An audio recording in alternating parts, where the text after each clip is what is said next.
চট্টগ্রাম কলেজের দ্বাদশ শ্রেণীর প্রিয় শিক্ষার্থীবৃন্দ, আশা করছি তোমরা সকলেই ভালো আছো। আমরা সহ পুরো বিশ্ববাসী একটা কমন হেলথ ক্রাইসিসের মধ্য দিয়ে দিন যাপন করছি। এমন অবস্থায় সকলের সুস্বাস্থ্য কামনা করি। তোমাদের দ্বাদশ শ্রেণীর পদার্থবিজ্ঞান বিষয়ের দ্বিতীয় চ্যাপ্টার স্থির তড়িৎ নিয়ে আমি আলোচনা শুরু করব। একদিনই তো চ্যাপ্টারটা শেষ হবে না, এটা কন্টিনিউশন থাকবে। আর পদার্থবিজ্ঞানে আমরা মূলত কি আলোচনা করি? পদার্থ, শক্তি এবং তাদের ইন্টারাকশন বা মিথস্ক্রিয়া। বা 21st সেঞ্চুরিতে এসে আমরা দেখছি পদার্থবিজ্ঞান এখন ওয়াইডলি স্প্রেড, যেটা কম বেশি ধারণা আমাদের সকলেরই আছে। আর পদার্থ গঠন সম্পর্কে আমাদের দ্বাদশ শ্রেণীর প্রত্যেক শিক্ষার্থী খুব ভালো ধারণা আছে। এই স্থির তড়িৎ আলোচনা করার জন্য আমি সামান্য একটু অংশ রিক্যাপ করছি। আসো দেখি পদার্থ।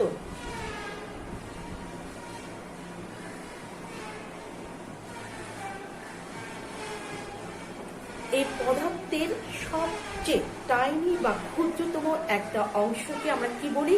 অণু। আর অণুর ক্ষুদ্রতম অংশকে আমরা কি বলি?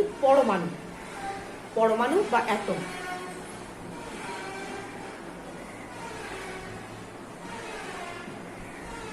আর এই অ্যাটমিক কনস্টিটিউয়েন্টস গুলো কি কি?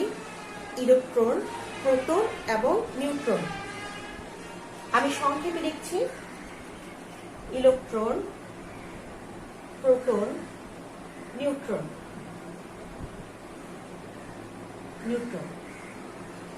তোমরা রসায়নে স্ট্রাকচার দেখেছো, স্ট্রাকচারটা কেমন ছিল?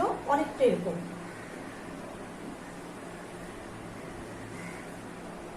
এখানের মধ্যে এই কনস্টিটিউয়েন্টস গুলোর মধ্যে ইলেকট্রন নেগেটিভ চার্জ ক্যারি করে, প্রোটন পজিটিভ চার্জ ক্যারি করে, আর নিউট্রন কমপ্লিটলি চার্জলেস পার্টিকেল। আর এই স্ট্রাকচারের মধ্যে তোমরা দেখেছো পরমাণু যে কোনো অ্যাটমের কেন্দ্রে নিউক্লিয়াস নামক একটা জায়গায় এই পজিটিভ প্রোটন আর চার্জলেস নিউট্রন ছোট্ট ক্ষুদ্র একটা জায়গায়, যেটা পরমাণুর ভরের তুলনায় খুবই নগণ্য, সেখানে ওরা কনফাইন থাকে সবল নিউক্লিয় বল দ্বারা, স্ট্রং নিউক্লিয়ার ফোর্স দ্বারা ওরা এই পরমাণুর কেন্দ্রে নিউক্লিয়াস নামক একটা জায়গায় কনফাইন থাকে। এখানে থাকে কি? Proton plus neutron. আর যে কোনো অ্যাটমের সারাউন্ডিংসে ফাজি একটা ইলেকট্রনের ক্লাউড থাকে। সেই ক্লাউডের মধ্যে আমরা কিছু কাল্পনিক কক্ষপথ বিবেচনা করে নিই, যেখানে পারমাণবিক সংখ্যার ভিত্তিতে 2n² ফর্মুলা ওবে করে তোমরা ইলেকট্রনের সংখ্যাকে পুট আপ করো। আর আমি সর্ববহিষ্ঠ শক্তি স্তর, আমরা প্রত্যেকটা কক্ষপথকে আমরা কি বলি? শক্তি স্তর। আমি সর্ববহিষ্ঠ শক্তি স্তরের কথা আলোচনায় আনবো। সাপোজ এটা আমি এখানে একটা ড্র করলাম, এটা সর্ববহিষ্ঠ শক্তি স্তর। প্রত্যেকটা অ্যাটমের একটা সর্ববহিষ্ঠ যে শক্তি স্তরটা থাকে সেটাকে আমরা কি বলি? যোজন শক্তি স্তর বা যোজন শক্তি স্তর। এই যোজন শক্তি স্তরে যে এখানে যে ইলেকট্রনগুলো অবস্থান করে তাদেরকে আমরা বলি যোজন ইলেকট্রন। সায়েন্টিস্ট থমসন কর্তৃক ইলেকট্রন আবিষ্কারের কিছু বছর পরে বিখ্যাত সায়েন্টিস্ট মিলিকান্স তার ওয়েনড্রপ এক্সপেরিমেন্টের মাধ্যমে আমাদের মেজার করে দেখিয়েছে যে প্রত্যেকটা ইলেকট্রনের চার্জের পরিমাণ কত? 1.6 ইন্টু 10⁻⁻19 কুলম্ব। এটা হচ্ছে প্রত্যেকটা ইলেকট্রনের চার্জের পরিমাণ।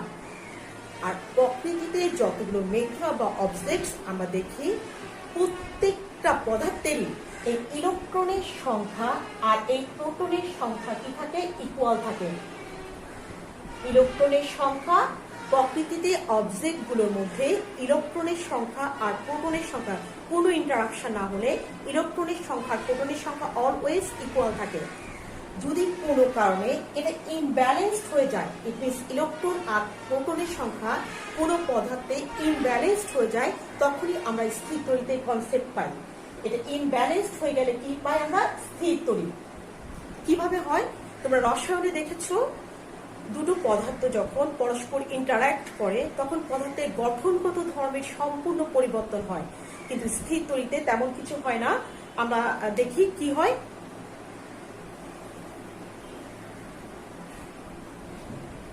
তোমরা হাই স্কুল লেভেলে এটা সম্বন্ধে কিছুটা ধারণা পেয়েছো।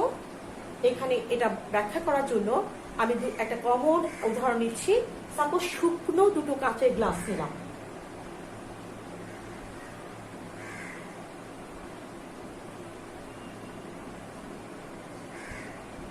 শুকনো দুটো কাঁচের গ্লাস নিলাম, সাথে নিলাম এক টুকরো রেশম বা সিল্কের কাপড়, সিল্ক বা রেশম জাতীয় এক টুকরো কাপড় নিলাম। এখন তুমি যদি এই সিল্ক বা রেশম দিয়ে এই গ্লাসগুলোকে ঘর্ষণ করো, তুমি রাবিং করতে থাকো, তাহলে কি হবে? এই দুটো অবজেক্টের মধ্যে, এই দুটো অবজেক্ট প্রত্যেকের কি থাকে? ইলেকট্রনের সংখ্যা আর প্রোটনের সংখ্যা সমান। ইলেকট্রনের সংখ্যা আর প্রোটনের সংখ্যা সমান থাকবে। এখন রাবিং করার পরবর্তী সিচুয়েশনটা কি হবে? দুটো পদার্থের মধ্যে যার সর্ববহিষ্ঠ শক্তি স্তরে ইলেকট্রনের সংখ্যা কম থাকবে সেই অবজেক্টটা ইলেকট্রন ছেড়ে দেয়, আর যেই পদার্থের ইলেকট্রনের সংখ্যা সর্ববহিষ্ঠ শক্তি স্তরে বেশি থাকবে সেই ইলেকট্রনটা রিসিভ করে নেয়। ইট মিনস ইলেকট্রন কেউ রিলিজ করে দিল আর কেউ রিসিভ করে নিল। এই রেশম আর গ্লাসের ক্ষেত্রে আমরা সবসময় দেখি এই ঘটনাটাকে আমরা এভাবে ব্যাখ্যা করি, যে পদার্থের ইলেকট্রনের প্রতি আসক্তি বেশি, আসক্তি কার বেশি থাকবে? যার সর্ববহিষ্ঠ শক্তি স্তরে ইলেকট্রনের সংখ্যা বেশি থাকবে তাকে ধরে নেওয়া হয় ইলেকট্রনের প্রতি আসক্তি বা অ্যাফিনিটি বেশি। আর যে পদার্থের সর্ববহিষ্ঠ শক্তি স্তরে ইলেকট্রনের সংখ্যা কম থাকবে আমরা ধরে নিই সেই পদার্থের ইলেকট্রনের প্রতি আসক্তি কম, ইট মিনস অ্যাফিনিটি কম, তাই সেই ইলেকট্রন ছেড়ে দেয়। আর যে পদার্থের সর্ববহিষ্ঠ শক্তি স্তরে ইলেকট্রনের সংখ্যা বেশি থাকে সে উক্ত ইলেকট্রনটাকে রিসিভ করে নেয়, এক বা একাধিক ইলেকট্রন রিসিভ করতে পারে। এখন রেশম বা সিল আর গ্লাসের ক্ষেত্রে কি হয়? এখানে দেখা যায় যে সব সময় গ্লাস ইলেকট্রন ছেড়ে দেয় আর সিল জাতীয় পদার্থ ইলেকট্রন রিসিভ করে নেয়। আমরা তো জানি যে ইলেকট্রনের সংখ্যা প্রোটনের সংখ্যা ঘর্ষণের পূর্বে কি ছিল? প্রত্যেক অবজেক্টগুলোতে সমান থাকে। এখন গ্লাস যদি ইলেকট্রনের সংখ্যা ছেড়ে দেয় তাহলে দেখো এই ইলেকট্রন আর প্রোটনের সংখ্যা, ইলেকট্রন ও ছেড়ে দিল, ও ইলেকট্রন ছেড়ে দিলে এখানে কি ঘটনা ঘটে? ইলেকট্রনের সংখ্যা কমে যাবে। তাহলে কোনটা আধিক্য দেখা দিবে? প্রোটন তো নিউক্লিয়াসের সবল নিউক্লিয় বল দ্বারা স্ট্রংলি বন্ড থাকে, স্ট্রংলি সবল নিউক্লিয় বল দ্বারা খুব ভালোভাবে আবদ্ধ থাকে, তবে প্রোটন বের হয়ে যাওয়ার কোনো সম্ভাবনাই থাকে না একটা পরমাণু থেকে। প্রোটন যদি কোনো কারণে বের হয়ে যায় তাহলে উক্ত পরমাণু বা পদার্থের কোনো এক্সিস্টেন্সিয়া থাকবে না। তাহলে আমরা এখানে যদি এই গ্লাস আর রেশমের মধ্যে, গ্লাস থেকে যদি আমাদের ইলেকট্রন যদি রেশমে চলে যায় তাহলে এখানে কি হবে? ইলেকট্রন আর প্রোটনের সংখ্যাটা কি থাকবে না? সমান থাকবে না। এখানে দেখা দিবে প্রোটন তো কনফাইন করা আছে নিউক্লিয়াসের মধ্যে, তাহলে এখানে প্রোটনের সংখ্যাটা এখানে বেড়ে যাবে, ইলেকট্রন চলে যাওয়ার পরে ইলেকট্রনের সংখ্যাটা এখানে কমে যাবে। উপরন্তু এখানে সিল্কে কি হবে? সিল্কে ইলেকট্রন আর প্রোটনের সংখ্যা রাবিং করার পূর্বে সমান ছিল, কিন্তু ঘর্ষণের ফলে এখানে কি হবে? ও যেহেতু ইলেকট্রন রিসিভ করে নেবে এখানে ইলেকট্রনের সংখ্যা কি হবে? বেড়ে যাবে। তাহলে এই পদার্থটা ইলেকট্রন, রেশম বা সিল্ক ইলেকট্রন রিসিভ করে নিল, গ্লাস ইলেকট্রন ছেড়ে দিল। তাই গ্লাস যে ইলেকট্রন ছেড়ে দেয় তার প্রোটনের সংখ্যা বেড়ে যায়, আর যে ইলেকট্রন রিসিভ করে নেয় তার ইলেকট্রনের সংখ্যা বেড়ে যায়। আর আমরা জানি প্রোটন কি? Positively charge particle, electron negatively charge particle. সেজন্য আমরা যে পদার্থ ইলেকট্রন ছেড়ে দেয় তাকে আমরা পজিটিভ আয়ন দ্বারা চিহ্নিত করি, আর যে পদার্থ ইলেকট্রন রিসিভ করে নেয় সেই পদার্থকে আমরা নেগেটিভ আয়ন দিয়ে চিহ্নিত করি। এখন এটা হলো গ্লাস আর সিল্কের ক্ষেত্রে। সেম আরেকটা উদাহরণ দিই আমি। সাপোজ দুটো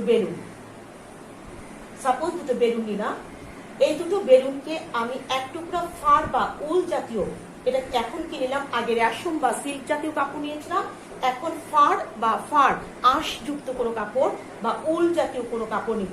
ফার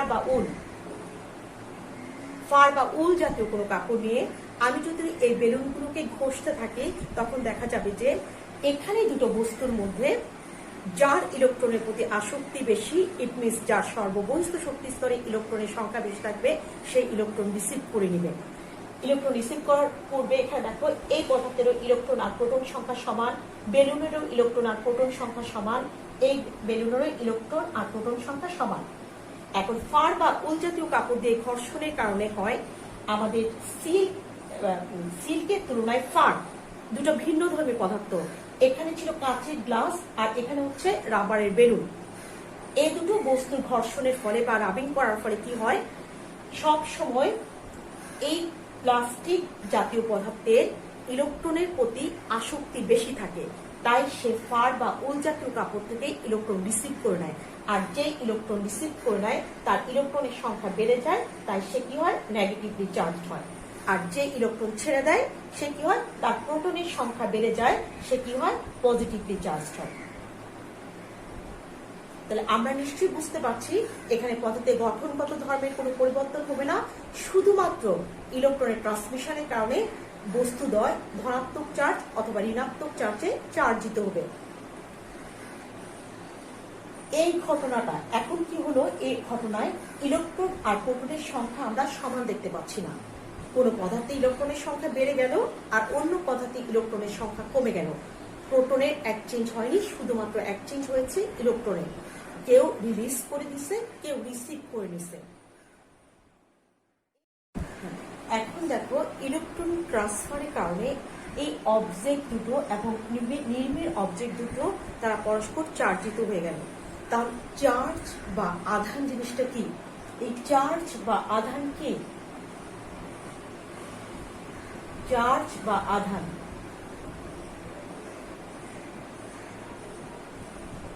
ইলেকট্রন যেহেতু ট্রান্সফারিং হচ্ছে, তাহলে কি হবে, ইলেকট্রনের একটা মৌলিক আর বৈশিষ্ট্যমূলক ধর্মই হলো কি, চার্জ বা আধান। ইলেকট্রনের মৌলিক আর বৈশিষ্ট্যমূলক ধর্মই হলো কি, চার্জ বা আধান। আর আমরা স্থির তড়িৎ পড়ছি, তড়িৎ আছে এখানে, তড়িৎ নামক একটা শব্দ আছে। এই তড়িৎ কি হবে, চার্জের প্রকৃতি আর প্রভাব, চার্জের প্রকৃতি আর প্রভাবটাই হবে তড়িৎ। আর স্থির তড়িৎ যেহেতু পড়ছি, এই চার্জগুলো যে জায়গায় উৎপন্ন হচ্ছে সে জায়গায় এরা কনফাইন অবস্থায় আছে। আনটিল ওরা চলে যাওয়ার কোনো রাস্তা না পেয়ে, রিলিজ হওয়ার জন্য কোনো রাস্তা না পাওয়া পর্যন্ত ওরা এই জায়গায় অবস্থান করবে। তাই এই জন্য এটাকে আমরা বলি স্থির তড়িৎ। স্ট্যাটিক ইলেকট্রিসিটি স্টেডি স্টেটে যেটা থাকে সেটাই হলো স্থির তড়িৎ। আর একটা এখানে জিনিস দেখো, এই ইলেকট্রন, এই পদার্থ গ্লাস যতটা ইলেকট্রন ছেড়ে দিবে, সিল্ক বা রেশম জাতীয় কাপড় ঠিক ততটা ইলেকট্রন রিসিভ করে নেবে। এই সিস্টেমের মধ্যে, এই রাবিং সিস্টেমের মধ্যে শুধুমাত্র ইলেকট্রনের ট্রান্সফারিংটা হবে, এই ছেড়ে দিবে ও রিসিভ করে নিবে, কোনো ইলেকট্রন ডিস্ট্রয় হবে না। তোমরা মেকানিক্সে পড়েছো শক্তি সংরক্ষণশীল নীতি, কনজারভেশন অফ এনার্জি। তাহলে এখানে আমরা কি বলবো, এই সিস্টেমের মধ্যে চার্জ ডিস্ট্রয় হচ্ছে না, সম্পূর্ণ চার্জটা, চার্জের মোট সংখ্যা সংরক্ষিত থাকছে, তাই এটাকে বলা হয় কনজারভেশন অফ চার্জ। এখানে আরেকটি ইম্পর্টেন্ট জিনিস আছে, এই চার্জের ট্রান্সফারটা দেখো, পুরো একটা ইলেকট্রন একটা অবজেক্ট থেকে আরেকটা অবজেক্টে স্থানান্তরিত হচ্ছে। কোনো ফ্র্যাকশন, ইট মিনস 0.5 সংখ্যক ইলেকট্রন বা 1.5 সংখ্যক, 1.8 সংখ্যক ইলেকট্রন এভাবে ট্রান্সফার হয় না। পূর্ণ একটা, দুটো বা তিনটা ইলেকট্রন কেউ ছেড়ে দেয় অথবা কেউ রিসিভ করে নেয়। সেটাকে আমরা কিভাবে লিখি, Q equals to plus minus N E. এখানে কি হচ্ছে, অ্যামাউন্ট অফ চার্জ, কতটুকু মোট চার্জ কতটুকু গেল, আর এন হচ্ছে যে কোনো পূর্ণ সংখ্যা। এন সমান আমরা লিখতে পারি প্লাস মাইনাস 1, 2, 3 এটসেট্রা। তাহলে এখানে চার্জ পূর্ণ সংখ্যার গুণিতক আকারে এক পদার্থ হতে অন্য পদার্থে ট্রান্সফার হয়। এই ঘটনাটার নামকরণ আমরা করি কোয়ান্টায়ন, চার্জের কোয়ান্টায়ন বা কোয়ান্টাইজেশন অফ চার্জ। এটাকে আমি যদি তোমাদেরকে বললাম, এই সিল্ক আর এই রেশমে চার্জ স্থানান্তরের পরিমাণ হলো suppose 4.8 into 10 inverse 10 to the power negative 19 coulomb. তাহলে কয়টা ইলেকট্রন এখান থেকে এই পদার্থ থেকে অন্য পদার্থে ট্রান্সমিট হলো? তাহলে আমরা কিভাবে বের করবো সেটা? আমরা জানি কিউ সমান প্লাস মাইনাস এন ই। তাহলে ইলেকট্রনের সংখ্যা হলো এন, আমরা এখানে কি করব, Q divided by E. Q divided by E means এই চার্জটাকে, মোট চার্জটাকে আমরা ইলেকট্রনের চার্জের পরিমাণ দিয়ে ডিভাইড করে দিব। ডিভাইড করলে কত পাওয়া যাবে? 3। এন সমান 3। ইট মিনস 3টা ইলেকট্রন গ্লাস থেকে রেশমের মধ্যে স্থানান্তরিত হয়ে গেছে। আবার তোমাদেরকে উদাহরণে আমরা দিতে পারি। সাপোজ এখানে 5.1 ইন্টু 10⁻⁹ এই পরিমাণ চার্জ একটা পদার্থ থেকে অন্য পদার্থে স্থানান্তরিত হওয়া পসিবল কিনা। তুমি যদি দেখো এটাকে ইলেকট্রনের চার্জ দিয়ে ভাগ করে এটা কোনো ফুল ইন্টিজার আসতেছে, তাহলে কি হবে? পসিবল। আর যদি তা না হয়, কোনো ফ্র্যাকশন চলে আসে, তখন আমরা বলবো যে এই অ্যামাউন্ট চার্জ একটা অবজেক্ট থেকে আরেকটা অবজেক্টে স্থানান্তরিত হওয়া সম্ভব না। আর এখন দেখো একটা ইন্টারেস্টিং জিনিস, এখানে দুটো গ্লাসকে আমি রাবিং করে রেখেছি। এই দুটো গ্লাসকে যখন তোমরা পরস্পরের সংস্পর্শে আনতে চাইবে, তখন কি করবে দেখবা, ওরা পরস্পরকে বিকর্ষণ মানে রিপেল করবে। আবার এই দুটো বেলুনকে যখন তুমি পরস্পরের কাছে আনবে, এই দুটো বেলুনও পরস্পরকে কি করবে, তোমরা নিজেরাই পরীক্ষাগুলো করে দেখতে পারবা যে এখানে চার্জের পরিমাণটা খুবই কম উৎপন্ন হয়। তাহলে এটা কোনো রিস্কি কিছু না।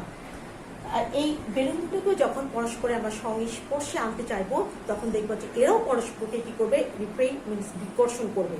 কিন্তু একটা গ্লাসকে যদি তুমি একটা বেলুনের পাশে এনে দাঁড়া করাও, পাশে রাখো, তাহলে কি করবে, এই দুটো অবজেক্ট পরস্পরকে কি করবে, অ্যাট্রাক্ট করবে। কেন অ্যাট্রাক্ট করে? তাহলে আমরা এটা বলতে পারছি যে সেম চার্জ, ইট মিনস একই ধর্মী চার্জ পরস্পরকে বিকর্ষণ করে, বা বিপরীত ধর্মী চার্জ পরস্পরকে আকর্ষণ করে। Same charge means like charge পরস্পরকে বিকর্ষণ করবে, আর লাইক চার্জ অলওয়েজ পরস্পরকে অ্যাট্রাক্ট করে। আর এই চার্জটা যে জায়গায় উৎপন্ন হয় সেই জায়গায় সীমাবদ্ধ থাকে, যতক্ষণ পর্যন্ত এটা রিলিজ হওয়ার কোনো ওয়ে না পায়। যদি রিলিজ হয়ে যায়, তাহলে আমরা কি পাই, দৈনন্দিন জীবনে আমরা ব্যবহৃত যে বিদ্যুৎ বা কারেন্ট বলি, এই ফ্লো হলে, চার্জ ফ্লো হলে আমরা কি পেয়ে যাব, তড়িৎ বা বিদ্যুৎ। আসলে এবার দেখি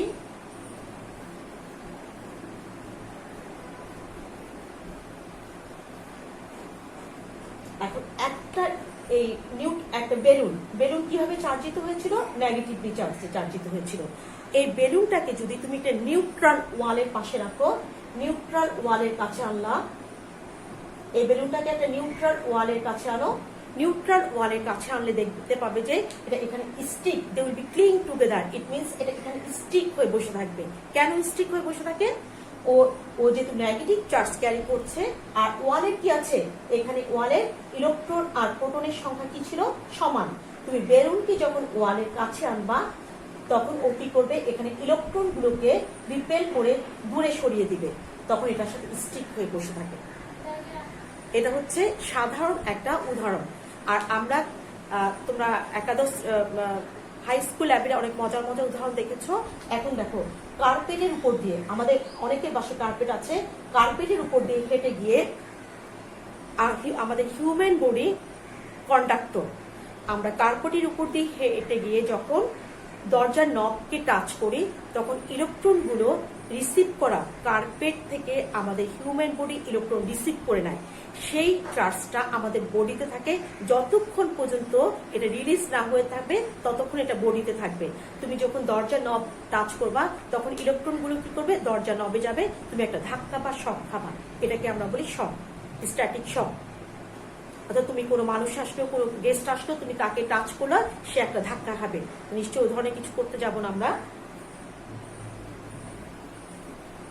আর আমরা এখন এসে আমরা বলতে পারছি যে কোনো পদার্থ খুব সহজে ডিফাইন করে দিচ্ছে, গ্লাস ইলেকট্রন ছেড়ে দিচ্ছে, রাবার ইলেকট্রন রিসিভ করে নিচ্ছে, গ্লাস পজিটিভলি চার্জ হচ্ছে, গ্লাস নেগেটিভলি চার্জ হচ্ছে। আর এই ঘটনাটা নিশ্চয়ই একদিন এস্টাবলিশড হয়নি, এটা দীর্ঘদিনের সায়েন্টিস্টদের গবেষণা। ইট মিনস জেজাস ক্রাইস্টের জন্মে, যীশু খ্রিস্টের জন্মেরও প্রায় 600 বছর পূর্বে গ্রিক দার্শনিক থেলিস অফ মেলিটাস নামক একজন scientist, say tree Ryzen, it means pine গাছের শক্ত আঠা, সে সেটা কুড়িয়ে পেরেছিল। সে সেটাকে ফার বা উল জাতীয় কাপড় দিয়ে সেটাকে পরিষ্কার করার উদ্দেশ্যে রাবিং করছিল। রাবিং করার ফলে সে দেখতে পেল যে ওই পাইন গাছের শক্ত আঠা, ওটাকে প্রাচীন গ্রিকে ওটাকে নামকরণ করা হতো অ্যাম্বারের গ্রিক নাম ছিল আবার ইলেকট্রন। সে ওই অ্যাম্বারটাকে ফার বা উল জাতীয় কাপড় দিয়ে ঘর্ষণ করার পর দেখলো সে ডাস্ট বা স্ট্রং অ্যাশ এগুলোকে অ্যাট্রাক্ট করার একটা ক্ষমতা অর্জন করছে। তখন সে সেটা নিয়ে বেশি গবেষণা করেনি, সে বলেছে ইট ইজ ইন্টারেস্ট। সে লিখেছিল ওটা সম্বন্ধে, সে লিখেছিল ইট ইজ লোড স্টোন, ওটা সম্বন্ধে লিখেছিল ইট ইজ লোড স্টোন।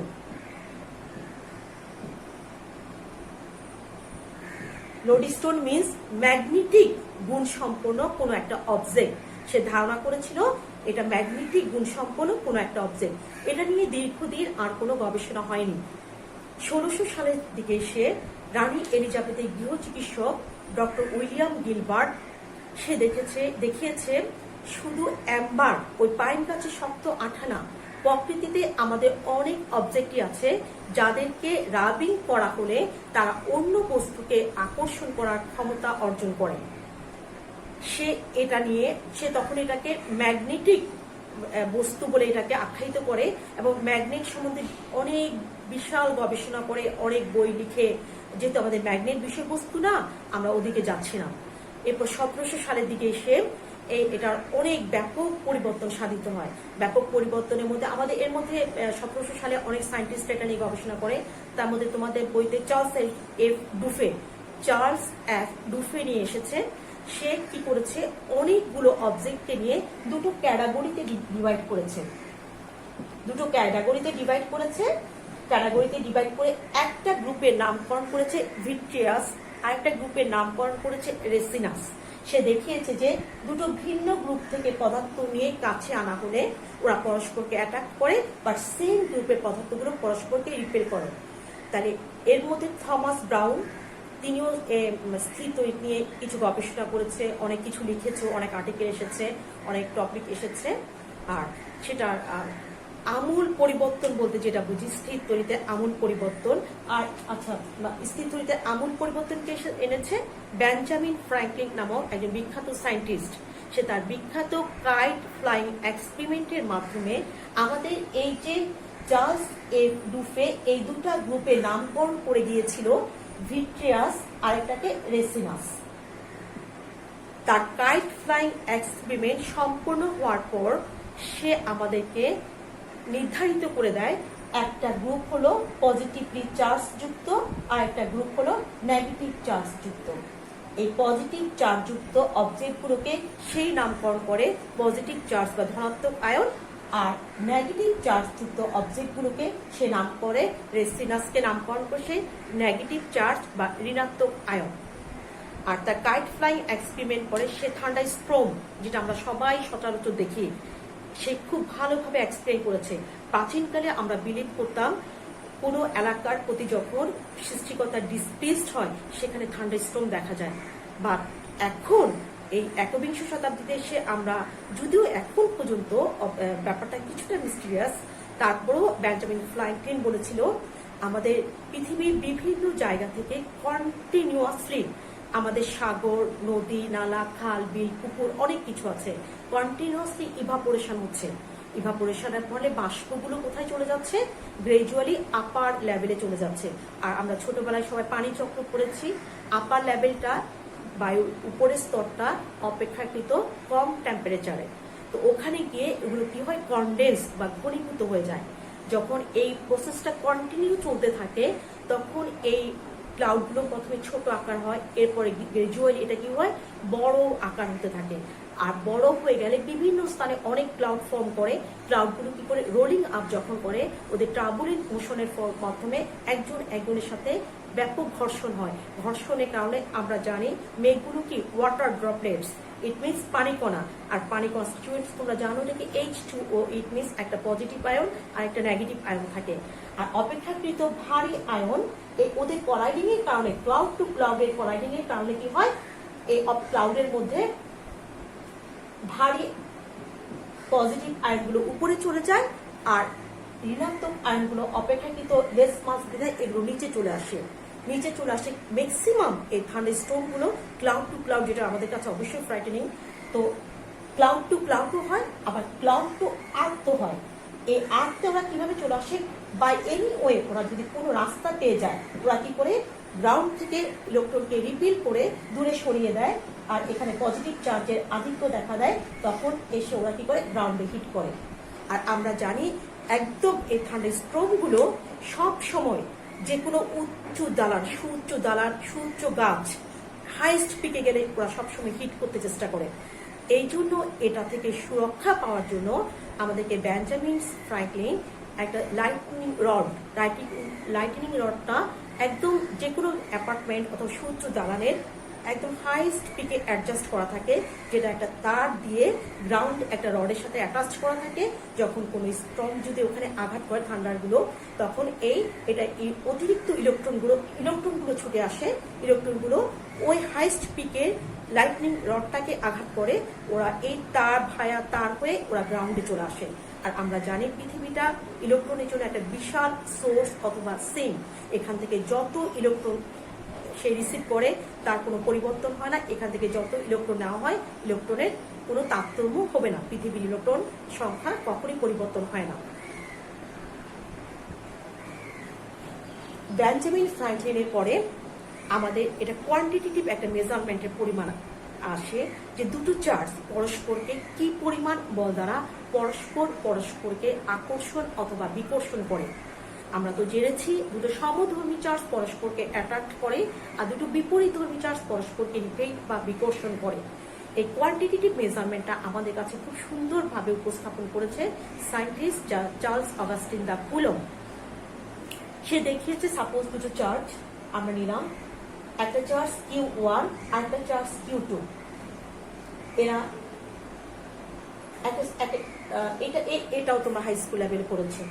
এই দুটো চার্জ একটা সার্টেন ডিস্টেন্সে আছে, এই ডিস্টেন্সটাকে আমি ডিনোট করলাম ডি দিয়ে। তাহলে এই দুটো চার্জ দুটি সমধর্মী, এটা আমি পজিটিভ নিলাম, এটা আমি পজিটিভ নিলাম। অবভিয়াসলি এরা কি করবে, পরস্পরকে বিকর্ষণ করবে।